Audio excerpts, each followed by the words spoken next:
Welcome to SC Conversation. My name is Brian Mosteller, and I'm your host.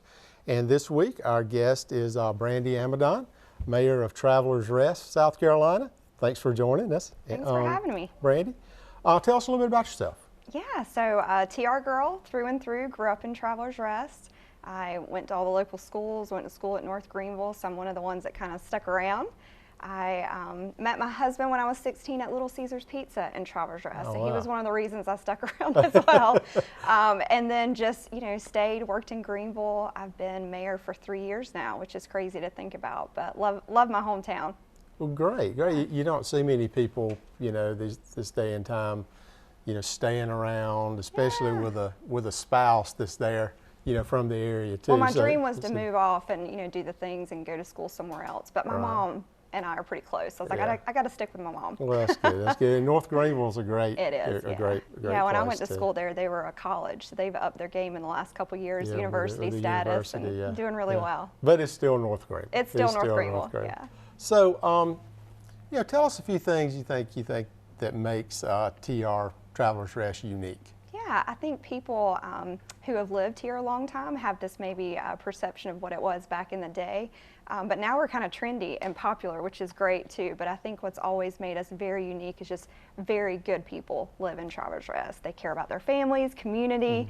They want to be a part of something bigger than themselves. And so I think what really makes us unique is the people that live in Travelers Rest. What about some of the businesses up there in Travelers Rest? Talk a little bit about that. I think what's really great is we have a nice mix. If you've been through town, you've got a really good Main Street, which is kind of the core, the heart of any hometown, small town. But then we have the main drag where Walmart, Chick-fil-A, that was a big deal when it came to Travelers Rest. You've got more of your fast food places, but the local businesses are really, what make the heart of Travelers Rest. And so they're all very different. They all have something that's high quality, that they're really, really good at selling or are making, but then they care for the people that come in there. So we've got a good mix of the two. Well, I know Travelers Rest has grown a lot in the future. So in just the last few months or years. So what's the growth strategy for Travelers Rest? Yeah, I was just reading. The city of Greenville just came out with a 2040 plan for growth, and one of the statistics that they have is that I think in 2000 the Greenville County population has increased by 40%. So that's a crazy amount of people that are coming to the entire Greenville County. So Travelers Rest, the city of Greenville, Fountain, all the surrounding municipalities are feeling that growth strain, and so you want to have a plan for it. And so for us, we're always been concentrated on sustainable growth. So we knew Travelers Rest was going to grow, we knew Greenville County was going to grow, but how can we grow sustainably? So a lot of that is keeping growth in the right spots. So knowing that Main Street should always be local downtown businesses, mom and pop stores, if you want to call them. Knowing that more of the retail chain should go up where Walmart is and more on 276. And that stretch. Housing is a big deal. People want to live in Travelers Rest. I met a lady Saturday that was like, I'm waiting to get into Travelers Rest because the demand is so high. But also knowing you don't want to grow so big to where you lose that Travelers Rest small town feel. So making sure you keep green spaces. Parks are very important. People want to be outside. And so we have a downtown master plan for how we want growth to be, specifically downtown Travelers Rest. We have, I don't know if you've ever been to Leopard Forest Coffee in Travelers Rest. Yeah, they're a great roaster, and then they have their coffee shop. They're on the Poinsett drag of Travelers Rest, and so we have a whole growth plan for Poinsett Highway and how to make that mirror our Main Street. So we have a lot of plans going on, all about that sustainable growth. We want to be smart in what's coming. Now, what about the building in Travelers Rest from a standpoint of residential? Yeah. Is it really exploding up there, or is it kind of condensed? How's that working? I think it's exploding everywhere in Greenville County. So for us, we have certain pockets where we want growth to be. So for example, a lot of people want to work, live, and be downtown Travelers Rest. The city of Greenville had a pretty good growth strategy for that as well. So we have specific spots where we want townhomes to go, for example, specific spots for where we want more of subdivisions to go. And so just kind of putting them in those pockets. But Marietta has seen substantial growth. Kind of going on the outside of city limits of Travelers Rest, 29690. There's a lot of people that are wanting to live in our area. Yeah, I had Joe Dill. I'm sure you know Yeah. Joe. He was on the show a few weeks ago, Right. and he was talking about Greenville County as a whole. Yeah. And one of the best things for it is the growth, but it's also one of the worst things because it's so hard to keep up with the growth and the number of people who are coming in who are wanting to live in the area simply because of towns, you know, like Travelers Rest. Yeah. What about your police protection, your fire protection, things like that, your recreation centers up there? How are they, what are they doing to deal with all this growth, and are they able to sustain, safety and everything with the police and the fire? Yeah, that's a great question. So part of our sustainability plan has been that the level of services have to match the population. So when I first came on to council, we had a public works department of 1. So like now we have 2. Okay. We're working on 3. Okay. Police and fire adding, men and women as the population grows, because there's always that expectation. Like our first job is to keep everyone safe, but then people don't realize at a local level how much you talk about trash. Trash is a big deal. Don't mess with people's trash. Pick up infrastructure, roads, and so just making sure that we have a plan as the population grows when we're going to add on employees, and just making sure that we're, still have our response rate is low. The fire department can easily get everywhere that they need to go, but it's definitely part of the holistic plan for growth. Great. So you said you grew up in Travelers Rest. So tell us a little bit about growing up there, as a child and going to school there. Yeah. Where are you from? Greer. Okay, Greer, yeah. So you're familiar with Travelers Rest. Yeah. But yeah, when I was growing up, it was definitely more of a pass-through town. Like I think our old, some signage said on the way up, which I used to joke, like, what does that mean? On the way up to something else, Right. something better?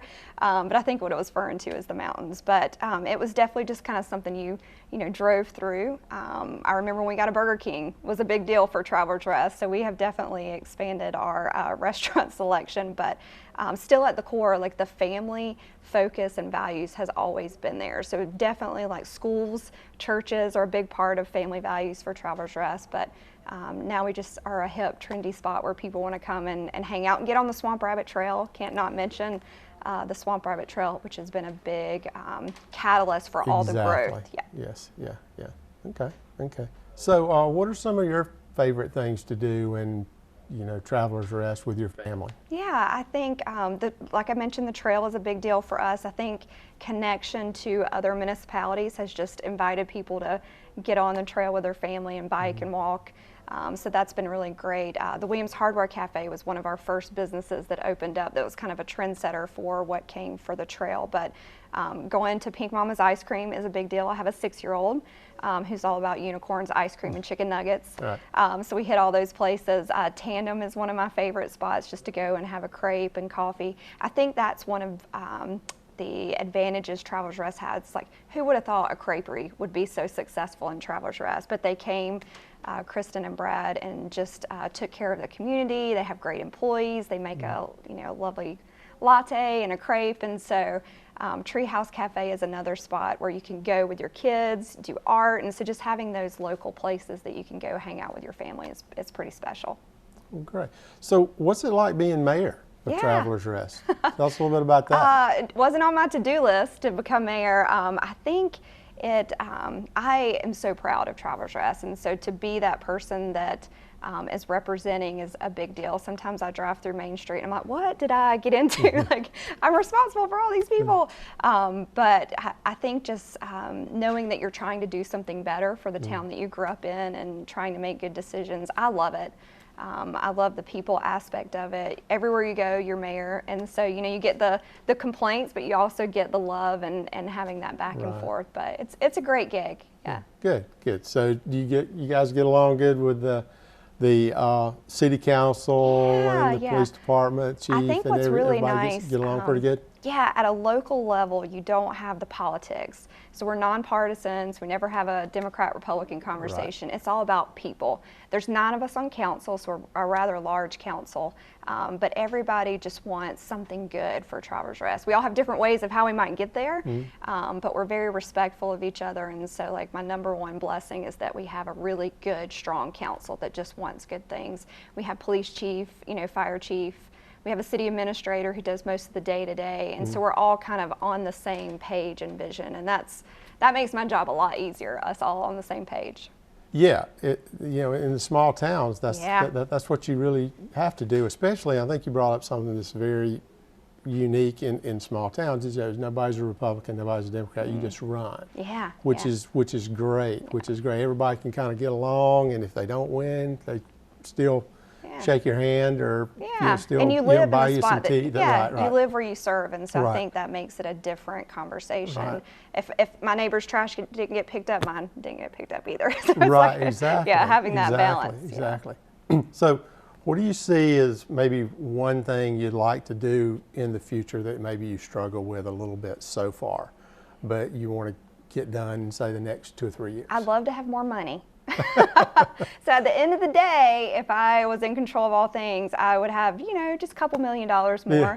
We do a lot with a little. Our budget's around about $5 million for our size city, which is small compared to other municipalities, and we don't have a lot. I'm part of a mayor's group, and a lot of other municipalities have maybe land that they had inherited from other administrations, and we just don't have a lot of assets to work with. So what our MO has been is piecemealing. So we have a plan, we start off with one small step, it might take us longer to get there, but just having that resources to get there quicker would be great, but otherwise we do a lot with a little. Okay, well, great. Brandy, thank you so much for This coming has been great. and Thank talking you. about Travelers Rest today. Yeah. And I love to go up there and eat at the different Anytime. places, so I'll definitely be up there. Maybe see you sometime. Sounds great. Happy to brag on TR anytime. I know. Great. Well, thanks, and we'll see you in a minute. I would like to take this time to thank all of the wonderful people and businesses who are sponsoring this show. When you visit the businesses, be sure to go in and tell them thank you for sponsoring SC Conversation.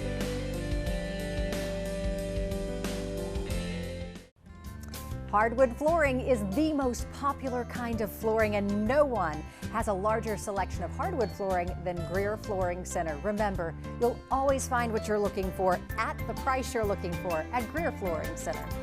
Hey, Upstate, Dave Ramsey here to tell you about our investing ELPs, Roger Sims and Jason Carr at Sims & Carr Financial Solutions. Roger and Jason are the only people I personally endorse for investing right here in the Upstate. They specialize in retirement planning, 401k rollovers, as well as mutual funds and other investments. I personally recommend Roger Sims and Jason Carr of Sims & Carr Financial Solutions. Call Roger and Jason today at 879-0337. That's 879-0337.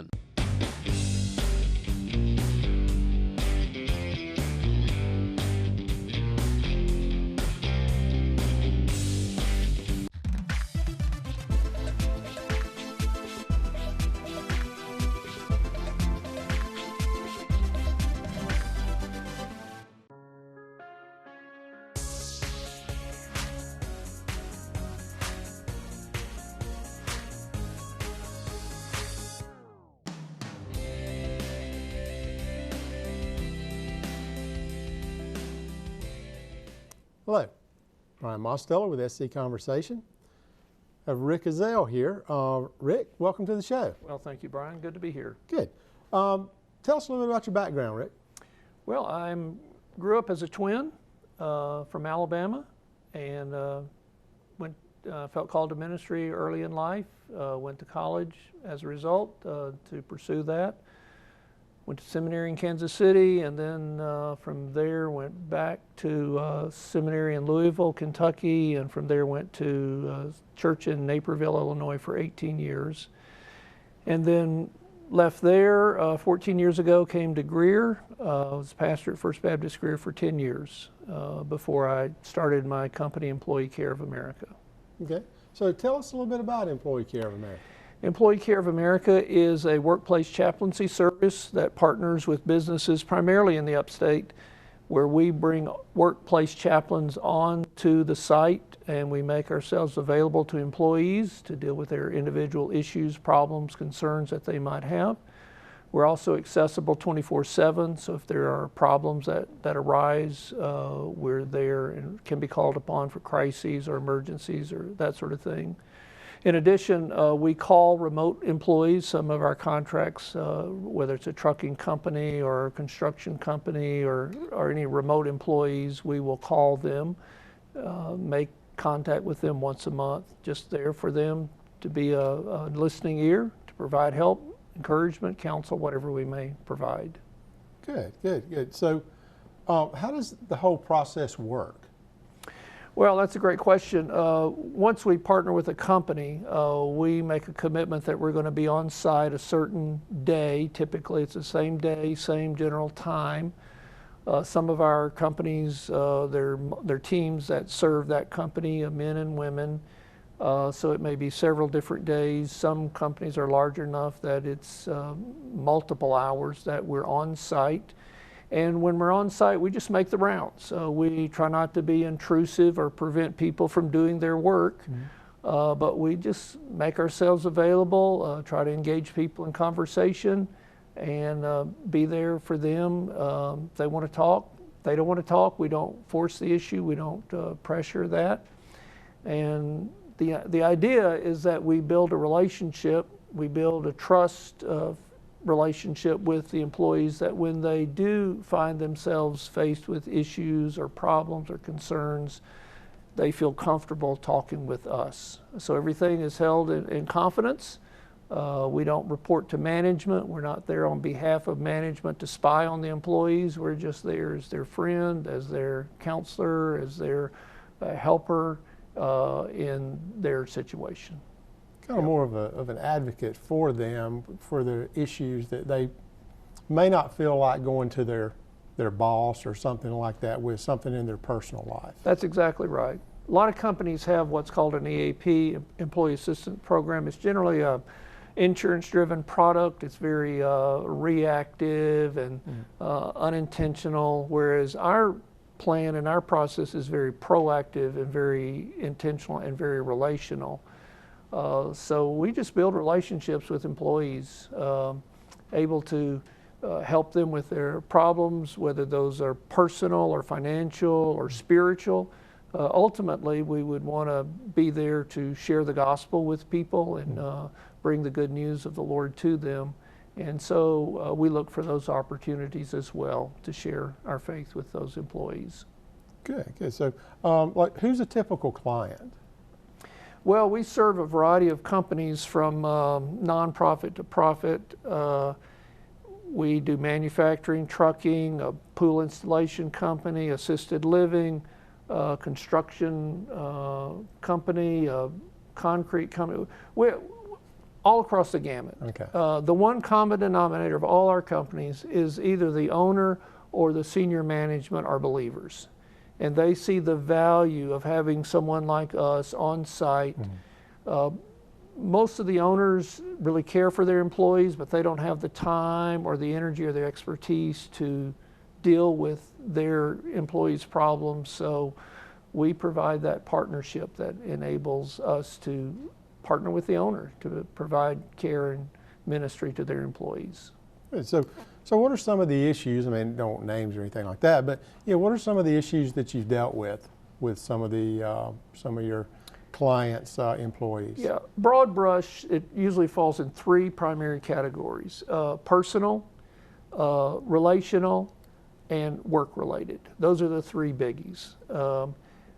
Work-related because typically management makes a policy or decision that impacts the employee and the employee doesn't like it. So we become that advocate. We don't take sides either way, but we're there to soothe the issue with the employee to say, look, management probably had a lot more information going into this than you and I for their reason. But if you have an issue, we encourage you to talk with your supervisor, your manager. Personal, it would be financial, worry and stress, anxiety, all those things that just come because we live in a troubled world. And then relational, a lot of marital issues, issues with children, grandchildren, aging parents, those kinds of things. So I'm sure it's been a positive impact, but what would you say your impact's been on the employees at those companies? Well, I'm a little biased, but I think it's very positive. We do keep tracks, we keep metrics of conversations being long conversations, short conversations, and then the topics of those conversations. And we provide that report to management so that they know what the kinds of things we're dealing with.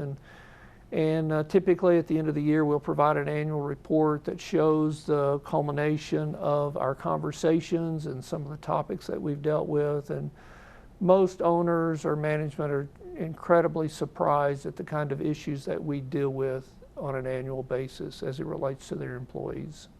Wow, I'll bet they are. Yeah. So, you know, in the secular work environment we have today, what are some of the spiritual issues that you may run up against when talking to some of the employees? Probably some of the bigger issues are loneliness, stress, anxiety, those kinds of things. We've dealt with a lot of suicides, either the threat of suicide or the actual suicide.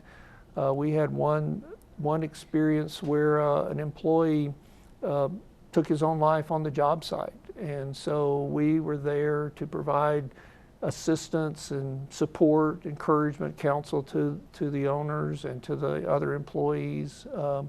We had a situation recently where an employee got burned on the job, and so that created a lot of stress not only for his family but for the employees, his fellow employees that witnessed this. And so that has opened the door to talk about spiritual matters, to talk about the need to have a relationship with God in a person's life. Yeah, those are great things. Yes. You know, I worked for IBM for a number of years, and you brought up something that, you know, that I always thought about too is, you know, a lot of the programs like what you have are more insurance based, and they come in after the fact where, you know, I mean, nobody could go in and reach out to every IBMer because we're all over the world. Mm-hmm. But I think it's great with what you're doing, and I, you know, I really like the fact that there are businesses out there that bring you guys in, that they see the value in that, because a lot of companies are just like, well, I don't want to spend money, and I don't want to take my people's time away to talk to these folks. They need to be working. So, what are some of your typical clients? Typical clients would be generally we're mid-size companies from 50 to 500 employees. As I said before, we deal with manufacturing, construction, assisted living. We have a couple of staffing companies. We just kind of all over the board, you know. Right. One thing I should have mentioned earlier, Henry Blackaby said years ago that he felt like the next great movement of God would be in the workplace. And I think what we do shows that owners see the value of having someone like us to be on site to provide care for their employees. And as a consequence, we're able to bring the gospel to people who otherwise wouldn't be going to church. As you know, even in our community and in our neck of the woods, fewer and fewer people are going to church. But if they're work age, they're going to work. Right. And so we are God's presence on the job site, and sometimes it's nothing more than a smile or a word of encouragement or an attaboy, keep up the good job you're doing for the employees. But we feel like we're God's representatives on the job site, helping those employees and being there for the owners to encourage them and their clientele. Well, that's great. This is a great ministry. I mean, if somebody's interested, a business, how would they get in touch with you? What would they need to do? What's the process? Well, the process would be to contact me. Okay. Our website is employeecareofamerica.com. they can go on there. There's contact information that they can get in touch with me. And the next step would be for me to set up an appointment with them, assess their situation, and to see if we can bring this kind of service to their company. Great, great. And we'll put that on our website. We'll put Sure. that link on our website too. Rick, thank you very much for coming Brian. today. I really appreciate it. Sure. And Employee Care of America sounds like a great thing going on to help people, like you said, in the workplace who may not go to church every Sunday, but to get introduced, and like I said, reach out to those companies who have you guys because they really want to invest in their employees. That's right. Thanks again, Rick. Oh, you're very welcome, Brian. Thank you. Thank you. Yes, sir.